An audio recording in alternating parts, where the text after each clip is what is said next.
Okay, so here's a MyOpen Math question that deals with proportions. I know it's a proportion because I'm not giving any means or any standard deviations. And then there's two ways to go with this when you don't have any idea of what the population proportion is. You can say, okay, well, I'm going to say where this comes from. In Dr. Stevens' video or formula, he says to find the sample size, you take your critical value of z and then square it. Then you go 0.25 over the margin of error squared. And of course, where does the 0.25 come from? Well, I'll do that with this video. So if we don't know what the proportion is, we're going to make a wild guess. Okay, what if the population proportion is a half, 0.5? Well, then if we think about the formula for the other part, that says you take P then times Q, or 1 minus P.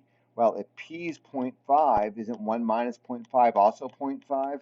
And 0.5 times 0.5 is 0.25. So that's where the 0.25 comes from. This is also called the maximum sample size, because when you don't have any idea and you guess 1/2, that's going to be the biggest one.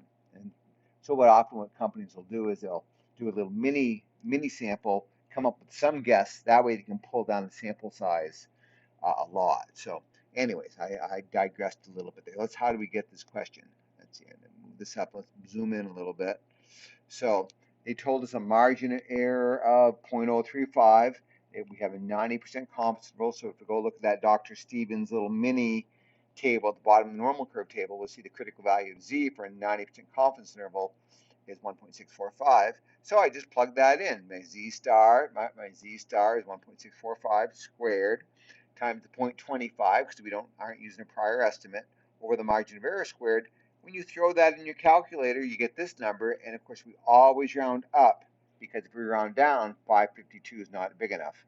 So the sample size we need to get to be within 3.5% of the true proportion, if we have no idea about what's going on, would be 553 individuals.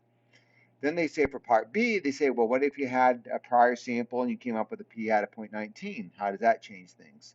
So instead of using the 0.25, we're going to do the prior sample, the prior sample proportion, times 1 minus the sample proportion, instead of using the 0.25.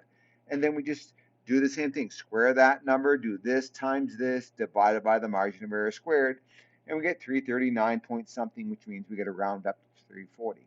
Okay, so where people go astray with this is they can get all the formulas right, but they forget they always have to round up. Like here, they'll round down, and that's where you get it wrong.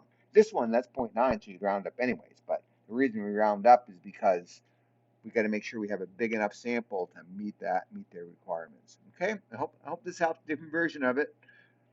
If you want, if you can always get this, go back, try this question, um, and get another exercise and try it. Okay, hopefully this helps.